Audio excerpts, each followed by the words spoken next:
Okay. Good morning, everyone. So, your role of computers in research की हम लोग बात करेंगे. So, इसमें आज हम लोग ये देखेंगे कि किस तरह से जब आप एज अ रिसर्चर आप अभी आज के समय में आज के सिनेरियो में जब आप रिसर्च करने का सोचते हैं तो यू कैन डू रिसर्च और you can not do research without computer. It is very very important to think about. आपको ये सोचना है कि रिसर्च कितना इम्पोर्टेंट वर्क है और उसी के साथ साथ हमारा कंप्यूटर्स का यूज भी इसमें बहुत ज्यादा है.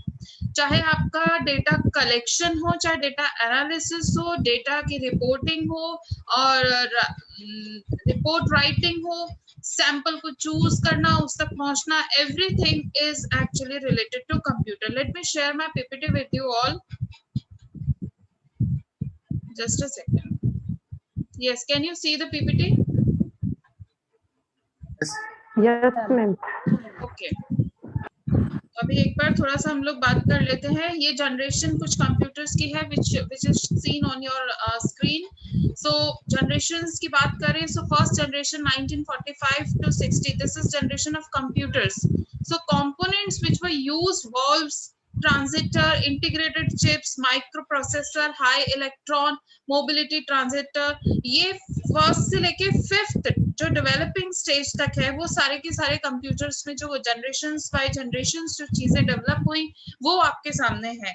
Now let's see computer application in research one by one की क्या चीज है, किस तरह से आप लोग रिसर्च पे अनुसंधान जब आप करते हो तो उसमें रिसर्च का यूज भी बहुत बहुत ज्यादा होता है. So first of all it is about model processing, then sample size calculation, managing missing data, performing, let me enter who is this, Meena Vijay, managing missing data, performing computations in estimating accurate p value जिसकी हमने कल बात की थी, data analysis and interpretation.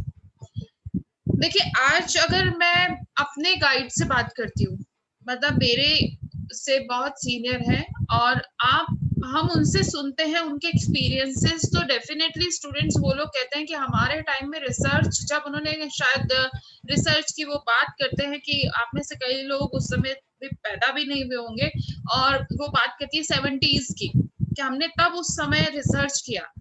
तो research उस समय करना that was the difficult major task, क्योंकि हर चीज जब आपको अपने आप से खुद से करनी होती है, you are going to do everything with your hands. आप कैलकुलेशन भी है वो अपने हाथ से कर रहे हैं, आप टाइप करने का कोई स्कोप नहीं है, आप सब कुछ अपने हाथ से लिख रहे हैं, अपने हाथ से आप कॉपीज बना रहे हैं उसकी, एवरीथिंग यू आर डूइंग. आज एक छोटी सी चीज को आपको 10 कॉपी बनाने में या 1000 कॉपी बनाने में आपको टाइम नहीं लगेगा. आपकी टेस्टिंग इतनी इजी हो जाएगी कि आपको पता भी नहीं चलेगा. But I am talking about those days जब कंप्यूटर का रिसर्च में यूज नहीं किया जाता था और उसमें रिसर्चर को एक्चुअल सेंस में जो चीज काम कंप्यूटर करता था वो भी करना होता था. सो हर तरह की मॉडल प्रोसेसिंग जो होती थी वो भी, मॉडल प्रोसेसिंग का मतलब है कि आपने अपने रिसर्च में जो आपने टाइप, आपने मॉडल चूज किया है कि मेरा अगर मोड ऑफ रिसर्च अगर मान लीजिए सर्वे पर है या एक्सपेरिमेंटल पर है, किसी भी मोड पर अगर मैंने ले लिया तो वो किस तरह का, या टीचिंग मॉडल है या लर्निंग मॉडल है, वो पूरा का पूरा प्रोसेसिंग जो है हमारा कंप्यूटर एप्लीकेशन पर बेस्ड होता है. सैंपल साइज कैलकुलेशन के कल हमने बात की थी टी टेस्ट में भी कि जब अभी थोड़ा मैं ब्रेक दिया है आप लोगों को टेस्ट में कि ताकि आप लोग थोड़ा सा धीरे धीरे समझे. एक साथ सारी चीजें पढ़ने से कभी कभी कंफ्यूजन भी होता है. That's why I have taken a little break. आज ये कंप्यूटर की क्लास है, then I will be telling you in another class F test and chi square test. ये चीजें बची हैं तो उसको हम कंप्लीट कर लेंगे within 1 or 2 classes. Then sample size calculation की मैं बात कर रही हूँ कि हमारा सैंपल साइज कितना भी हो सकता है. टी टेस्ट में कितना हो सकता है कल मैंने आप लोगों को बताया था. Yes everyone. 0.05. नहीं, मैंने आपको सैंपल साइज पूछा कि कितना हो सकता है. 20, 30, 50, 100 कब लगा दें टी टेस्ट हम. So मतलब 1 से लेके और 100 तक है. हेमचंद जी बताइए। 0 से 70। हाँ देखिए आइडियल जो है टी टेस्ट के लिए that is 20 to 30, okay 20 to 30। So sample size calculation के लिए भी हमें कंप्यूटर की यूज बहुत बहुत ज्यादा है। कि किस तरह से कोई भी डेटा को, कोई भी आदर्श को आप किस तरह से आप एक छोटे से छोटा भी 20-30 का भी और हजारों में भी होता है डेटा, तो उस सभी डेटा की कैलकुलेशन के लिए एक एक को आपको बहुत इजी से एक्सेल में जब आप काम करते हैं, तो एक्सेल में जब हम रिसर्च का वर्क करते हैं तो आपकी इतनी बड़ी लंबी चौड़ी जो मैथमेटिकल कैलकुलेशन है वो बहुत इजी हो जाती है। कंप्यूटर हमारा काम इजी करता है। हमारे आधे से ज्यादा मैं तो ये कहती हूँ कि 70% काम हमारा कंप्यूटर कर देता है। इसलिए हमें थोड़ा सा अब 30% तो अपनी तरफ से सिंसेरिटी रखनी ही चाहिए। Then managing missing data. कभी कभी ऐसा होता है कि जब हम डेटा कलेक्शन करते हैं उसमें बहुत सारी यूनिट्स ऐसी हो जाती हैं जो कि वेस्ट कहलाई जाती हैं, या हमारे जो उद्देश्य होते हैं उनके अकॉर्डिंग हमारे डेटा नहीं आया होता है। इस कंडीशन में जब हम एक रेशो देख रहे होते हैं, जब हम एक एवरेज देख रहे होते हैं, तो हमारा जो डेटा है वो उस अकॉर्डिंग भी मैनेज होता है कि हमारा किस तरह से नेक्स्ट जो डेटा आएगा उसका नेचर क्या होगा। समझ लीजिए इस बात को अच्छे से कि आपने 100 का डेटा कलेक्ट किया, 90 उसमें एक्यूरेट हुए, लेकिन 10 आपके ऐसे हुए हैं जो कि वेस्ट हो गए, प्रॉपर एंट्रीज नहीं की, या आपके हो सकता है जिनसे आपने सैंपल कलेक्ट किया उन्होंने आपको इस तरह से वो भर के नहीं दिए फॉर्म्स कि आपकी पूरी पूरी जानकारी उसमें नहीं आई है। इन दैट केस क्या होगा, आइटम या तो कोई 10-15 क्वेश्चन थे उसमें से 2 छोड़ दिए, तो ये जो मिसिंग डेटा है इस डेटा को मैनेज करने का काम भी कंप्यूटर बखूबी करता है। परफॉर्मिंग कंप्यूटेशन, गणनाएं करते हैं, इतने लंबे लंबे चौड़े स्क्वायर्स निकालना, क्यूब निकालना, वर्गमूल निकालना, ये सारी लंबी लंबी जो गणनाएं हैं हमारे रिसर्च में बिना कंप्यूटर के हम लोग इमेजिन भी नहीं कर सकते। ठीक है, आप अच्छे हैं मैथ्स में, आप हाथ से भी निकाल सकते हैं सब चीज। मैं ये नहीं कहती कि मैं नहीं निकाल सकती तो आप भी नहीं निकाल सकते, I don't say like that, लेकिन फिर भी हम क्रॉस चेक करने के लिए भी आज एक छोटी सी चीज को भी हम कैलकुलेट करने के लिए हम एक कैलकुलेटर को यूज करते हैं या नहीं करते, बताइए स्टूडेंट्स, करते हैं? एक बिलिंग टोटल करने के लिए शायद हम कैलकुलेटर यूज कर लेते हैं, छोटी मोटी कैलकुलेशन के लिए हम कैलकुलेटर यूज कर लेते हैं, आजकल हमारे फोन्स पे है तो हम फोन्स में भी कैलकुलेटर्स यूज कर लेते हैं। So this is something very important, हमारी रिसर्च का काम चल रहा है, तो रिसर्च के काम में तो हमारे कॉम्पिटिशन्स बहुत ज्यादा है। हमें कभी x माइनस वाई करना है तो हमें एक झटके में चाहिए, अगर हमारे 10-15 है तो भी हमें टाइम लगेगा, लेकिन जहां हमारा सैंपल साइज 600 का है, 700 का है, 1000 का है, वहां आप x माइनस करते ही रह गए तो फिर आप सोचिए कितना टाइम लगेगा। लेकिन वाकई में ये सब चीजें मैंने जैसे आपको बताया, अगर मैं अपने गाइड की बात करूं, उन्होंने काफी पुराने समय में पीएचडी की, वो ये मुझे बताती है कि हम सब एक एक चीज हाथ से करते थे और उसमें महीनों लगते थे हमको, मतलब तभी रिसर्च का काम 5 साल तक 7 साल तक चलता था। तो इस तरह की जो चीजें हैं, now it's on one click, आप सिलेक्ट करिए एक्सेल पे, वो एक क्लिक में आपके सामने हाजिर है, x माइनस वाई डी आपके सामने बिल्कुल इजीली आ जाएगा।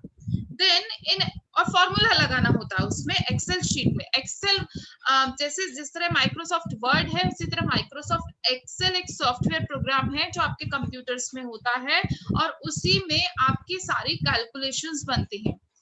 एक्सेल इतना सुंदर प्रोग्राम है, मैं आप लोगों को बता रही हूँ कि आप अगर नहीं भी इंटरेस्टेड है ना, प्लीज ओपन दैट और उसको आप कोशिश करिए कुछ ना कुछ उसमें करने की। आप एज अ टीचर उसको सोचिए कि मुझे ये चीज तो आनी ही चाहिए। सो ये चीज एक्सेल में आप बहुत सारी चीजें कर सकते हैं, तो रिकॉर्ड्स मेंटेन कर सकते हैं, एक्सेल शीट में एक बनाकर आप लोगों के साथ सबके साथ एक समय में शेयर कर सकती हूँ। एक ही शीट को हम यहाँ पे 26 लोग हैं, 27 मुझे मिला के 27 लोग एक साथ अपने अपने कंप्यूटर्स पर एक्सेल शीट को एक साथ एक्सेस कर सकते हैं और जो जानकारी हमें चाहिए विद इन 10 मिनट्स हम सब उस पर फिल कर सकते हैं। मैंने आप लोगों से बात भी की थी कि रिसर्च का टॉपिक मैं इसी तरह से आप लोगों से करवाऊंगी। मुझे ईमेल आईडी सबके चाहिए, but volunteers I don't know why they are so reluctant, या कितने बिजी हो गए हैं कि वॉलंटियर्स ने मुझे ये ईमेल आईडीज अभी तक अवेलेबल नहीं कराई। हो सकता है आप लोगों ने ईमेल आईडी उनको नहीं अवेलेबल कराई हो, इसलिए वो नहीं दे पाए। खैर, इन एस्टिमेटिंग एक्यूरेट पी वैल्यू क्या होती है? पी वैल्यू की फुल फॉर्म कल आपको बताई थी मैंने। प्रोबेबिलिटी वैल्यू, वेरी गुड अनु यादव। प्रोबेबिलिटी वैल्यू या संभावना मूल्य जो होता है, और ये क्या बताता है कि हमारे जो डेटा कलेक्शन में है, मतलब जो हमने डेटा हमारा इकट्ठा हुआ है उसमें गलती के चांसेस कितने हैं। ठीक है, और ये किस वैल्यू पर देखा जाता है? पी वैल्यूज कौन कौन सी होती है? 0.05, 0.01। इनमें से, अब मेरे क्वेश्चन सुन लीजिए, इनमें से ज्यादातर रिसर्च में क्या यूज किया जाता है? किस लेवल ऑफ सिग्निफिकेंस पे हम डिफरेंस देखते हैं? 0.05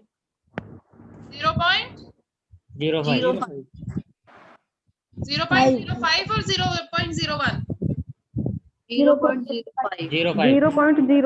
0.05। अच्छा, ठीक है, तो ये यही चीजें हैं। तो एस्टिमेटिंग एक्यूरेट पी वैल्यू निकलकर कब आएगी? जब हमारा, मैंने आपको फॉर्मूला, वो जो स्टेप्स दिए थे आप लोगों ने अगर उसमें पढ़ा हो, तो हमारे एक लास्ट स्टेप में हमारा टी वैल्यू निकल कर आता है। ठीक है, जब टी वैल्यू निकल कर आता है, उस टी वैल्यू को हम टी टेबल में जाके देखते हैं। टी टेबल में हमको पी वैल्यू दिखाई देता है। तो जब हमारा टी का स्कोर, टी वैल्यू का, टी टेस्ट का स्कोर ही हमारा सही नहीं आएगा, तो हम पी वैल्यू कहां से सही देखेंगे? Got it? तो ये जब हमारी कैलकुलेशन इतनी बड़ी बड़ी इजी होंगी, तभी हमारी पी वैल्यू भी एक्यूरेट निकल कर आएगी। Now data analysis and interpretation, data का विश्लेषण करना और उसकी व्याख्या भी करना। देखिए, एक बहुत बड़ी बात है कि आप लोगों ने डेटा कलेक्ट कर लिया, आपका 500 का, 600 का, 100 का, 200 का, जितना भी आपका सैंपल साइज है, आपने सबसे अपने क्वेश्चन पेपर्स, आपके जो भी टूल्स है, आपने सब लगा दिए। हो सकता है आप एक जना दो टूल्स यूज कर रहा है, आपने सारी चीजें कलेक्ट कर ली, लेकिन अब मेजर पार्ट है आपका उसको एनालिसिस करने का, उसका मीन निकालने का, मोड निकालने का, स्टैंडर्ड डेविएशन निकालने का। ये सारी चीजें एनालिसिस के समय काम आएगी, क्योंकि हमें सिग्निफिकेंट डिफरेंस भी निकालना है। हमें कभी एक्सपेरिमेंट करना है, कभी हमें तुलना करनी है, कभी हमें 2 ग्रुप के बीच में तुलना करनी है, कभी हमें 4, कभी विभिन्न ग्रुप करनी है। हमारा रिसर्च का जो भी टॉपिक है उस पर ये डिपेंड करता है ना। It is BC office is entering, सब वीडियो ऑन कर लीजिए, ठीक है। So this is in estimating, accurating p-value and as well as data analysis and interpretation.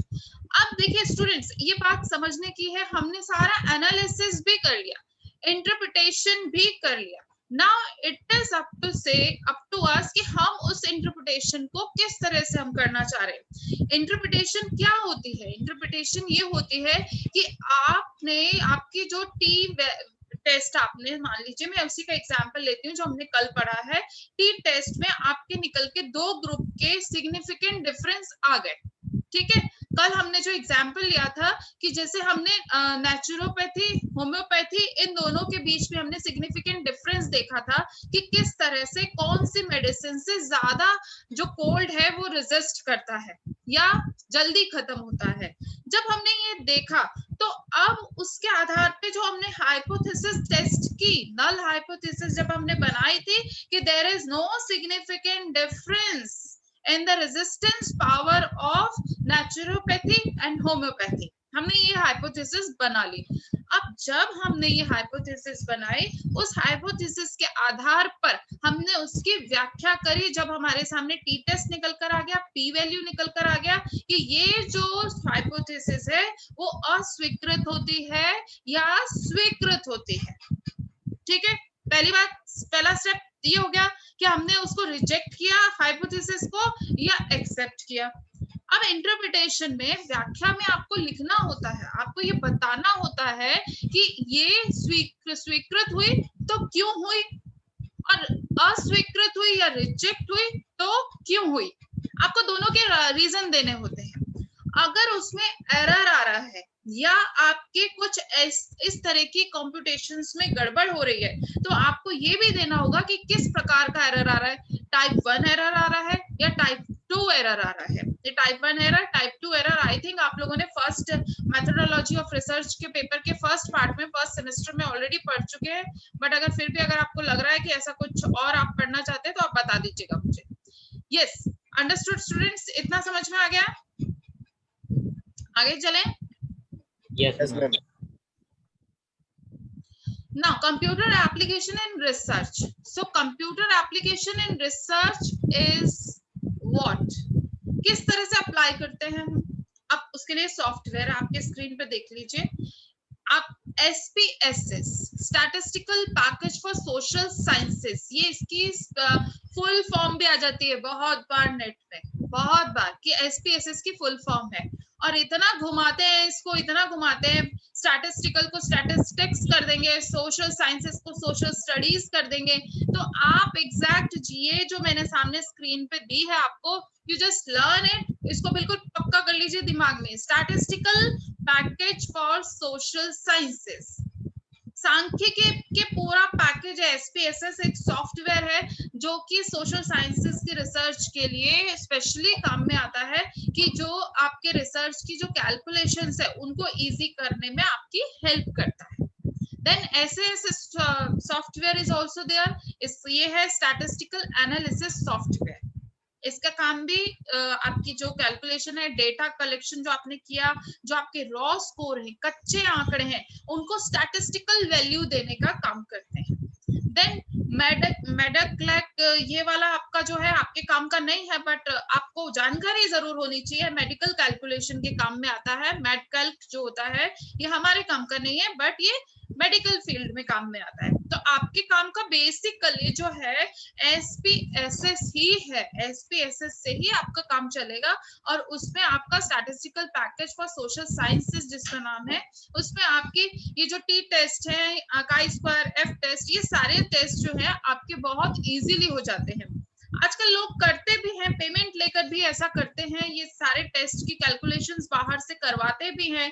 But मैं आपको एक चीज में क्लियर बोलूंगी, स्टूडेंट, सीखना गलत नहीं होता, हमेशा सीखिए, ठीक है? आप हेल्प ले रहे हैं किसी की, आप उसको कोई उसमें दिक्कत नहीं है, लेकिन बिल्कुल ही किसी के ऊपर छोड़ के और आप बिल्कुल ऐसे सोच लो कि भैया मुझे तो सिर्फ डिग्री लेनी है, तू मेरा काम कर दे, तो प्लीज मैंने आपसे हाथ जोड़ के बार बार ये विनती की है, प्लीज रिसर्च ऐसा नहीं चलेगा। और कल आप लोगों को मैंने I think, am I audible students? मुझे ऐसा लग रहा है I'm not audible. Okay okay, thank you. मुझे लगा ऐसे डिस्टरबेंस है आवाज में। ओके, कल मैंने आप लोगों को लिस्ट आपकी शेयर हो गई है, जो भी आपके सुपरवाइजर्स हैं अच्छे से उनसे अपना गाइडेंस लीजिए, अपना टॉपिक बहुत अच्छे से डिस्कशन करके, घिसे पिटे टॉपिक लेंगे, मैं काट दूंगी भले वो बाद में मेरे पास आ जाएगा, तो सब कुछ मेरे पास आएगा बाद में, ठीक है?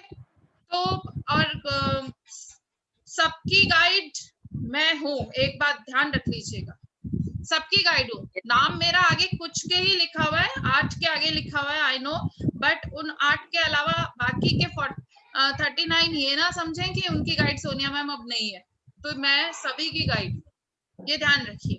लेकिन always present yourself very very respectfully in front of other teachers. आप बिल्कुल भी इस तरह से ऐसा काम कुछ भी नहीं करेंगे कि जैसे आप टीचर्स को इंसल्ट कर रहे हैं, या आप उनकी बात नहीं सुन रहे, या आप आगे बढ़ के खुद उनको रिस्पॉन्स नहीं दे रहे। ओके, आप खुद आगे बढ़ के उनको रिस्पॉन्स दे दीजिए। टीचर्स को आप अपना एक ग्रुप बना लीजिए PhD वाला, अगर रोमा मैम के अंडर में है, रोमा मैम का या विभा मैम का, उनकी कंसेंट से पूछ कर, ठीक है? तो जो भी है स्टूडेंट्स, आप अपना अच्छे से काम करिए। So this is about software packages, computer and research. बहुत बड़ा एक नाता हो गया है, बहुत बड़ा एक इम्पोर्टेंट रोल हो गया है। So performing calculation at the speed of light, बिल्कुल फ्रैक्शन ऑफ सेकेंड, क्लिक करिए, इतना बड़ा डेटा आपका निकल कर यूं आ जाएगा। Then data analysis concerning large research projects, आपके लार्ज रिसर्च प्रोजेक्ट्स जो भी होते हैं, मैंने आपको जैसे बताया हजारों की संख्या में आपका सैंपल हो सकता है, पॉपुलेशन आपकी बहुत बड़ी हो सकती है, तो उस समय में आपका जो रिसर्च प्रोजेक्ट है उसके डेटा एनालिसिस में कंप्यूटर की बहुत बड़ी योगदान है। ह्यूज स्टोरेज ऑफ डेटा, आप ना सिर्फ उस कंप्यूटर से अपनी डेटा की एनालिसिस करते हैं बल्कि उसको स्टोर करने का भी काम करते हैं। इतनी लंबी लंबी शीट्स कहाँ संभालते फिरेंगे, बट ये हमारा कंप्यूटर है जो सब चीज संभाल के रखता है हमारे लिए। आज हमें भी लेक्चर देना, हमारे सारी चीजें पीपीटी वगैरह सब इसमें संभली हुई है, आपके एलएमएस में सब कुछ लगा हुआ है। सो ये this is all about computers benefits. Okay, faster retrieval, आपका डेटा अगर आपसे गलती से डिलीट भी हो गया है तो आप उसको रिट्रीव कर सकते हैं। कैसे कर सकते हैं जरा बताइए?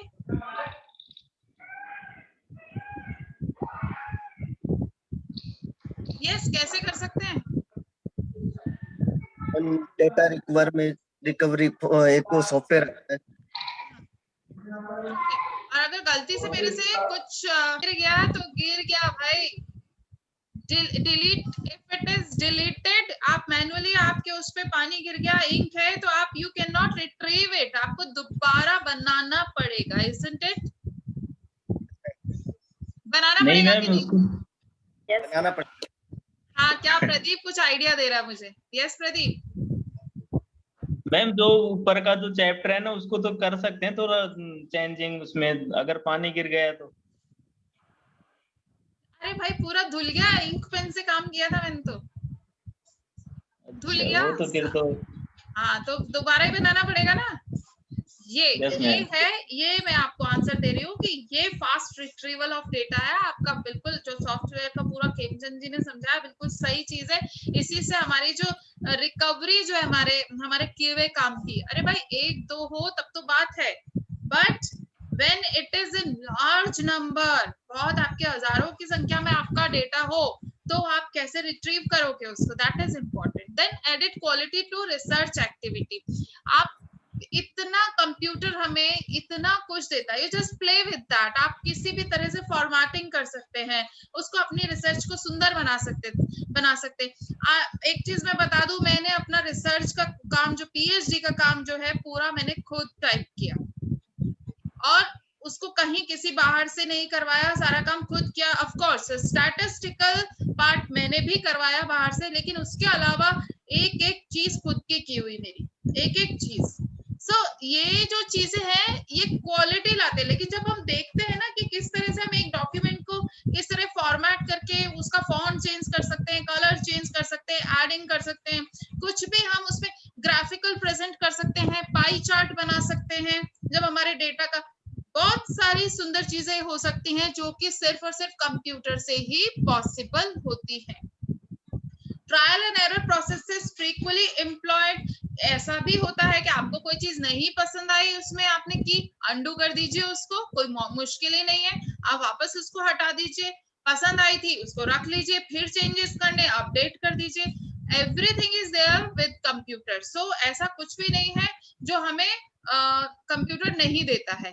Then researcher can easily calculate computation of means, SD, correlation coefficient, t-test, analysis of variance, multiple regression and various non-parametric analysis. Multiple analysis can be computed. Only work of researcher is to feed in the computer, कि आप बस feed कर दीजिए उसमें sheet में, Excel sheet में feed कर दीजिए अपने डेटा को और आप उसको जो चाहे फॉर्मूला लगा के आप अपनी सारी कैलकुलेशंस इजीली ले सकते हैं। अब इतना काम, मुझे एक चीज बताओ बच्चों कि ये तो बहुत इंटरेस्टिंग और इजी हो गया ना, हुआ कि नहीं हुआ बताओ? बहुत ज्यादा हो गया। दोनों चीजें हुई, इंटरेस्टिंग भी और इजी भी। भाई मेरे सामने तो एक तरह से रोबोट बैठा है, ये ले जी फॉर्मूला लगा दिया, चल मीन निकाल फटाफट, 700 बच्चों डेटा हो गया मेरे को, 700 बच्चों के स्कोर है मेरे पास 8 सब्जेक्ट के, मीन निकालो फटाफट, चलो मेरे ये तो मतलब अलादीन का वो हो गया चिराग मेरे पास। अब इसके बावजूद भी फिर भी भटकते हैं, कहीं से किया हुआ काम मिल जाए। मैम ये पूछ रहा था मैं, जो अपन को खुद को टाइप करना है कि ये सारी चीजें?